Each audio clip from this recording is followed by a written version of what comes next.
Hey, come sit. The air is still tonight. That kind of still where you notice it, where the quiet has a texture to it that feels different from the usual quiet. A little heavier, maybe, a little more present. I've been out here for a while. I want to talk about something that I haven't talked about publicly before. Not because I've been hiding it, more because I haven't had the words for it until recently. And even now, the words feel a little new in my mouth, a little unfamiliar. Like I'm trying on something I'm not sure it fits yet. I want to talk about anger. Stay with me. I have always been someone who reaches for peace, not as performance. I want to be clear about that. Not because I thought I was supposed to be peaceful or because I was trying to present a certain version of myself to the world. I reach for peace because I genuinely value it. Because quiet has always felt like home to me. Because I have built my life, my creative life, my inner life, the whole architecture of how I move through my days around the idea that stillness is where the real things live. And then something arrived. Not dramatically, not all at once.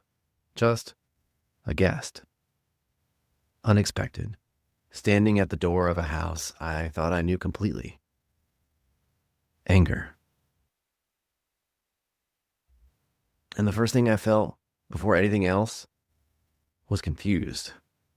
Because this didn't fit the story I'd been telling about myself.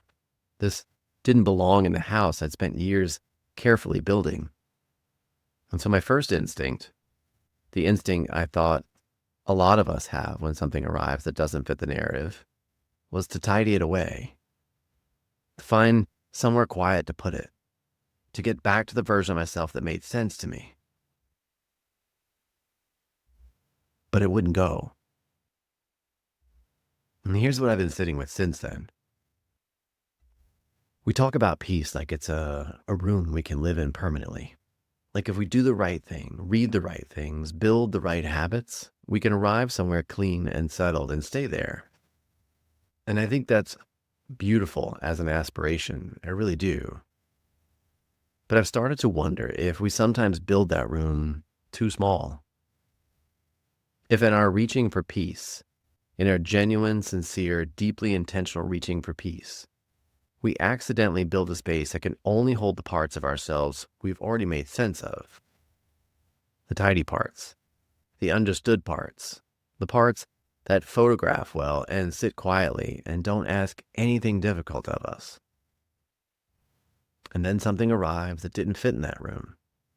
And we don't know what to do with it because we built the house without a door big enough to let it in.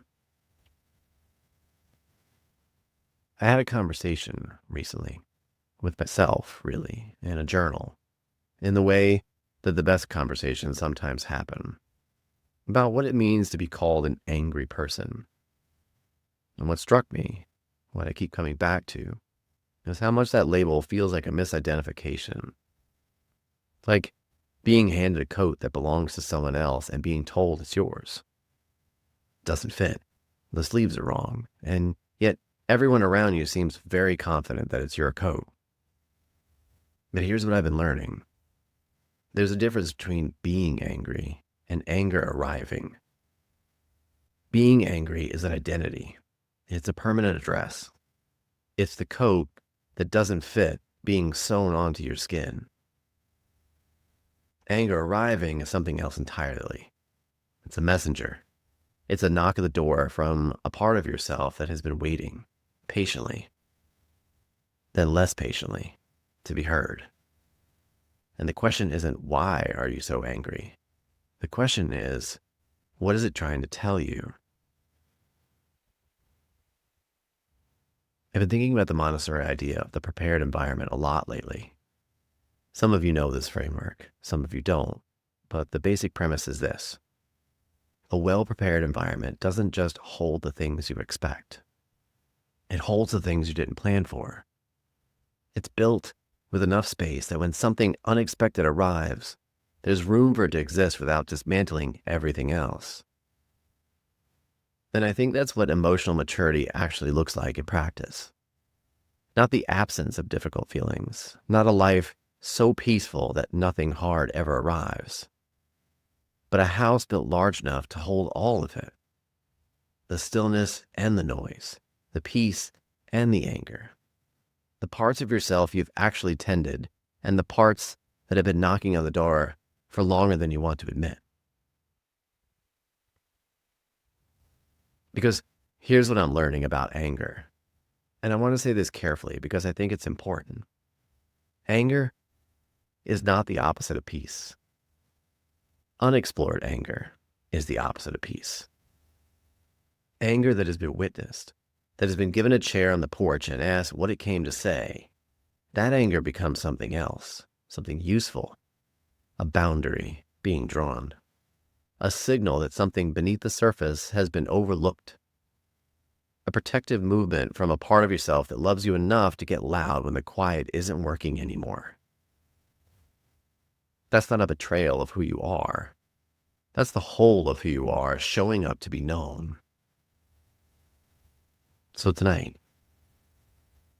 and I mean this in the quietest, most unhurried way possible, I want to ask you something. What guest have you been turning away from your door? Not because you're afraid of it exactly, but because it doesn't fit the story you've been telling about yourself. Because it doesn't belong in the house you've been carefully building.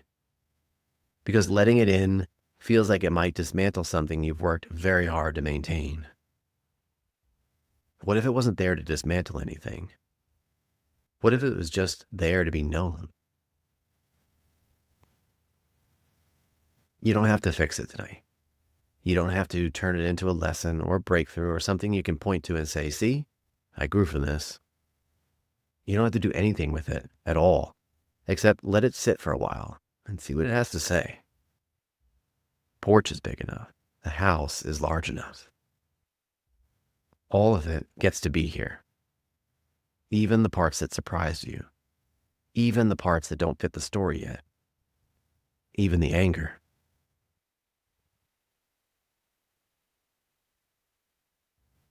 That's all I've got for tonight.